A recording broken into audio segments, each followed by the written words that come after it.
Nostalgic രുചിക്കൂട്ടുകളിലൊന്നാണ് star fruit അഥവാ കാരംബോള. പുളിയും മധുരവും ഒരുപോലെ സമന്വയിച്ചുകൊണ്ടുള്ള ഇവയുടെ രുചി ഒന്ന് വേറെ തന്നെയാണ്. പണ്ടുകാലങ്ങളിൽ നാട്ടിൻപുറങ്ങളിലെ പല വീടുകളിലും ഇതുണ്ടായിരുന്നു. പക്ഷേ ഇപ്പോൾ എല്ലാവരും നഴ്സറികളിൽ നിന്നുമൊക്കെയാണ് ഗ്രാഫ്റ്റ് ചെയ്തതോ അല്ലെങ്കിൽ ബഡ് ചെയ്തതോ ഒക്കെയുള്ള തൈകൾ മേടിച്ചു വയ്ക്കുന്നത്. സൗത്ത് ഈസ്റ്റ് ഏഷ്യ ജന്മദേശമായ ഇവ നമ്മുടെ കാലാവസ്ഥയിൽ നന്നായി വളരുന്ന ഒരു സസ്യമാണ്. ചെറിയൊരു വൃക്ഷമായി വളരുന്ന ഇവയുടെ ശാഖകളിൽ നിറയെ കായ്കൾ ഇങ്ങനെ കുലച്ചു നിൽക്കുന്നത് കാണാൻ തന്നെ വളരെ ഭംഗിയാണ്. കായ്കളായാൽ പെട്ടെന്ന് തന്നെ മൂപ്പെത്തി പഴുത്ത് കൊഴിഞ്ഞു പോകുന്നതായി കാണാൻ സാധിക്കും. കേരളത്തിലെ കാലാവസ്ഥയിൽ മഴക്കാലത്തും വിൻ്റർ സീസണിലുമാണ് അധികമായും കാ പിടിക്കുന്നത്. വൈറ്റമിൻ സിയുടെ കലവറ തന്നെയാണ് ഈ ഫ്രൂട്ട്. കൂടാതെ ധാരാളമായി ഫൈബറും മറ്റുള്ള വൈറ്റമിൻസും അടങ്ങിയിട്ടുണ്ട്.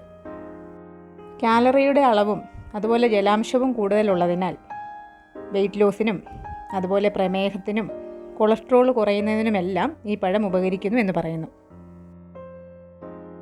എന്നാൽ ഈ പഴങ്ങളിൽ ഓക്സലേറ്റിൻ്റെ അളവ് കുറച്ച് കൂടുതലാണെന്നാണ് പറയുന്നത്. അതിനാൽ തന്നെ കിഡ്നി സംബന്ധമായ പ്രശ്നങ്ങളുള്ളവർ, പ്രത്യേകിച്ചും കിഡ്നി സ്റ്റോൺ, കിഡ്നി ഫെയിലിയർ തുടങ്ങിയ അസുഖങ്ങളുള്ളവർക്ക് ഈ പഴങ്ങൾ കഴിക്കാതിരിക്കുന്നതാണ് നല്ലത്.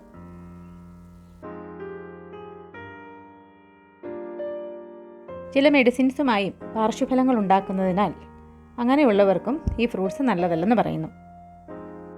സാധാരണയായി പഴങ്ങളായും പച്ചയായുമെല്ലാം റോ ഫോമിൽ തന്നെയാണ് കഴിക്കാറുള്ളത്.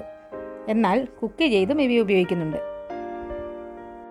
സിറപ്പ്, ജാം, വൈൻ ഇവയുണ്ടാക്കുന്നതിനും മറ്റു കറികൾക്കൊപ്പവുമെല്ലാം ഇവ ഉപയോഗിക്കാം.